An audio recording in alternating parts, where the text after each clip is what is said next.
Nandito tayo ngayon guys sa Innisfil, Ontario sa Kelsey Yard. So nasa Wasp Bay ako ngayon at di ba yung last na vlog ko sabi ko may importante akong lakad. So napaka-special yung lakad ko na to dahil itong araw na to, this coming Thursday ay graduation ng anak ko na babae. So siya ay nag-aral sa Montreal, hindi totally aral, hindi pa nag-aaral totally. Parang training pa lang niya, then after ng graduation niya doon sa training niya, pupunta sa another school dito malapit sa Barrie.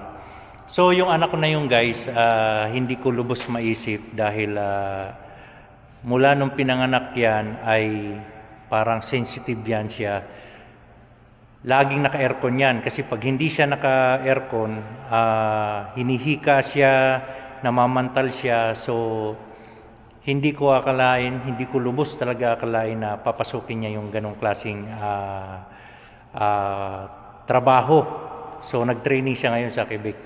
So abangan nyo guys kung anong pinasok ng anak ko. So hindi ko talaga, naiiyak ako pag nakikita ko siya nagtitraining ng ganon. Pero nalusutan niya yun lahat. So pupunta tayo ng Montreal bukas. So ito yung sinasabi ko na wala akong masabi sa company namin dahil from here to Montreal, 650 kilometer yon. So hiniram ko yung sasakyan, company car, sa opisina. Hindi man lang sila nagdalawang isip na hindi ako pahiramin nito. So hindi lang ako yan. Ang alam ko may gumagamit din ng iba sa personal na mga lakad basta magpapaalam lang. Pero ito lang ang first time na ginawa ko na manghiram sa opisina ng company car na lalayo dito sa Barrie, Ontario. So sobrang pasasalamat ko sa kay Boss Tyler, sobrang pasasalamat ko dahil hindi man lang sila nagdalawang isip na pahiramin ako ng company car kasi siyempre personal na lakad ko na to hindi na about sa trabaho pero pinahiram pa rin nila ako. So talagang napakalaking gastos pagpunta sa Montreal pero hindi na namin ininda na kung magkano ba yung gagastusin. Ang importante mapuntahan namin yung anak namin dahil first time lang or ito lang first time na mangyayari sa buhay niya yan na gagraduate siya. So kailangan mapuntahan namin. Kahit hindi na makasama yung mga kapatid niya, at least may parents siyang ano ba tawag niyan, representative or na dadalo sa graduation niya. Kasi napakalayo. So yung mami niya mag-aeroplano from Regina to Toronto. So expensive, kumbaga mahal, di ba? Then ang kagandahan lang yung bagahe dahil sa under na mayroon kaming tawag nito card din, parang cover kami ng anak namin habang nagtitraining siya, meron na kaming insurance kasama sa kanya. So yung baggage ng mami nila free hanggang 3 bagahe. Any bansa siya pumunta, may free kaming baggage each person. Di ba? Nakakatuwa, ang galing. At saka guys, habang nagtitraining siya, may sweldo na siya doon. Bukod pa sa pagdating niya dito sa malapit sa Barrie, sa Borden, tataas pa yung sweldo niya habang nag-aaral siya. So napakagandang opportunity na natanggap niya galing sa government. Di ba? So ito yung company car na gagamitin natin, yung Ford. Latest kasi itong Ford na to, itong pinagamit sa akin kasi ito yung bago. Hindi pinagamit ni boss yung ibang sasakyan kasi nga medyo luma na. Ito yung pinakabago namin sasakyan. So lilinisan ko muna siya dahil nga siyempre pupunta tayo sa graduation. Kita mo ang dungis. Siyempre company car to, marumi yung loob. So ibabacuum ko lang siya. Ito latest na to Ayan, nagdala na akong basahan. May tablet na siya. So lilinisan natin to dahil nga pupunta tayo ng graduation.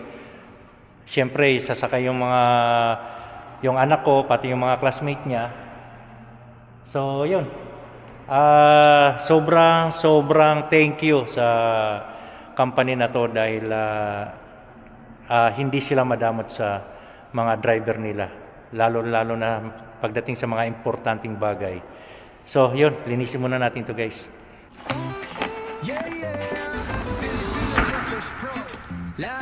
Ito, vacuum ng company. Dumi rin. Let's go! Ako si Jesse, steady lang sa biyahe, laging alert kahit gaano kalayong city. Hindi lang trabaho to, estilo ng buhay. Tiwala, respeto, yan ang aking alay. Kasama ko sa truck, dasal, kape at layo.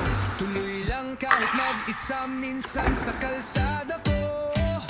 Tuloy lang ang biyahe. Pa, oh. Truck ko'y matatag, puso ko'y tunay. Tuloy lang ang biyahe, kalma lang kahit traffic o delay. Kaibigan, ang makasama sa tagumpay. Tuloy lang, pogi ang drive. Tropa sa radyo, kwentuhan habang gabi. Alalay sa kapwa, walang iwanan pare. Ganyan kami mga driver na totoo. Proud Pinoy sa manibela ng mundo. Pag may problema, harapin ng buo. Smile lang, sabay cambio. Let's go. So, hugasan naman natin to yung kotse, guys, para medyo naman maganda-ganda tingnan. Dahil pupunta tayo sa school ng anak ko eh.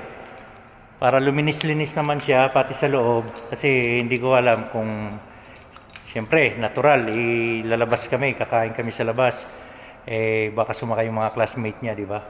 Medyo presentable naman. May tubig naman dito. Napatay na kasi yung spray gun para pero okay na to. Gagamitan ko na lang siya ng basahan. So, ayan.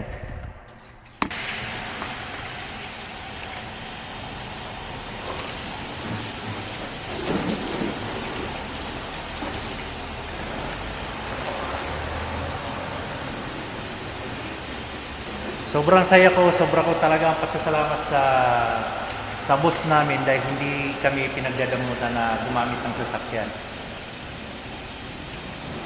Bali, meron kaming 4 na kotse dito, 2 itim, 2 puti, para sa mga driver lang. Hindi ko alam, ito ang kinukwento ko guys, about sa amin lang. Hindi ko lang alam sa ibang company kung meron din silang ganito. So, yun. Gasan muna natin to, tapusin muna natin.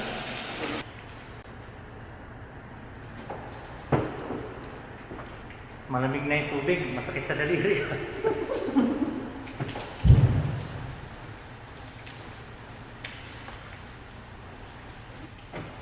Siyempre, kailangan linisin pa rin natin para maganda sa paningin, di ba? Pinahiram na nga tayo, hindi pa natin lilinisin.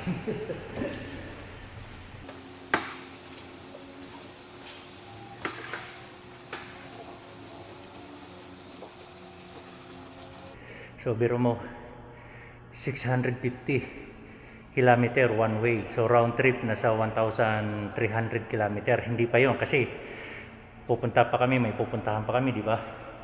So, napakalayo nun. Kaya, maraming salamat sa Kelsey at yun, thank you so much.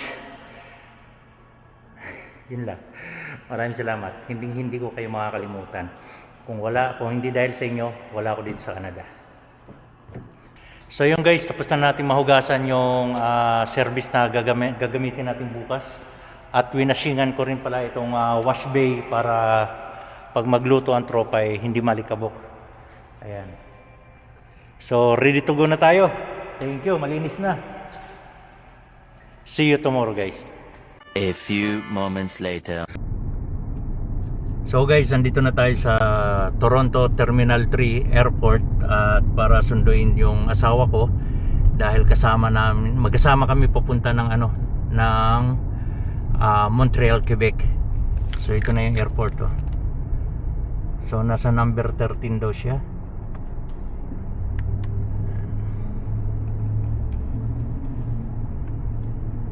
Malapit na ako sa number 13.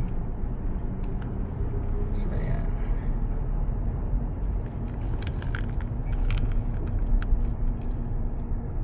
May bakante ba dyan?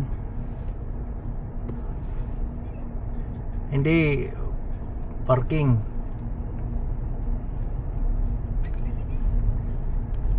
Ay, pedestrian. Ito. Dito ako sa number 12. Lapit ka. Okay.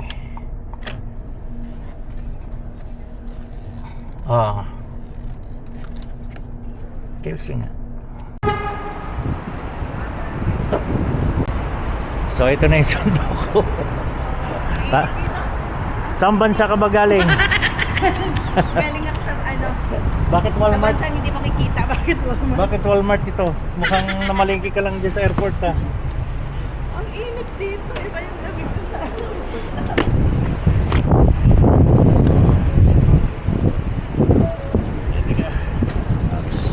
Okay lang to dito? Ha? Sige.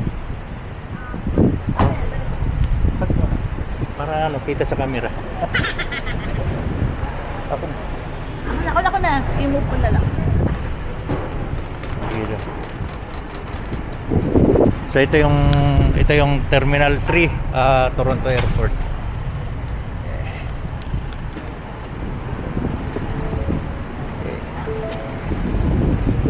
So kumusta ang biyahe galing ibang bansa? Ang hirap mag-abroad. Ilang Ang init dito. connecting flight ka? Dalawa. From Regina to Calgary. Then, No, from country na wala sa mapa. so yan. Hanapin nyo. So, Traffic yan. din pala dito. Traffic na dito sa Canada. Pag galing ka sa Regina, nagpunta ka sa ibang lugar, mainit na dito. Dahil sa Regina malamig, so dito sa Ontario kanina umaga malamig. So ngayon tanghali na, ang oras ay hapon na pala, alas 4 na ng hapon. Medyo mainit na siya. 13 degrees, oo, mainit. Positive 13 yun mainitan ka pa. Oh, pawis ako. Okay. So yan. So alis muna kami guys at go na kami. Okay. Alis na, gugo pa. Mga kapiloto. Mag-apply na lang kaya ako ng ganyan. Canadian Delta. So guys, nandito tayo ngayon sa Toronto. Napaka-traffic. So ito yung way na Highway 400. Highway 401. So ito yung way papunta ng Quebec ngayon. Kita nyo, napaka-traffic. Parang Pilipinas lang, di ba? So hindi lang Pilipinas ang may traffic, pati Canada. Rush hour na kasi ang oras natin ay 5:22 PM. Ayan. Kaya uwian na. Nagkakagulo na ngayon yung kalsada. So guys, mag alas 11 na ng gabi. Nandito muna kami ngayon sa Days Inn Hotel, magpapalipas ng gabi. At meron pa tayong 2.5 hours na tatakbuhin hanggang Montreal, Quebec.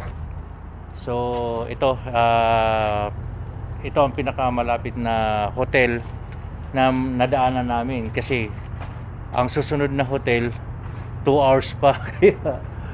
Kaya inabot na kami ng mag 11 PM na. So ayan.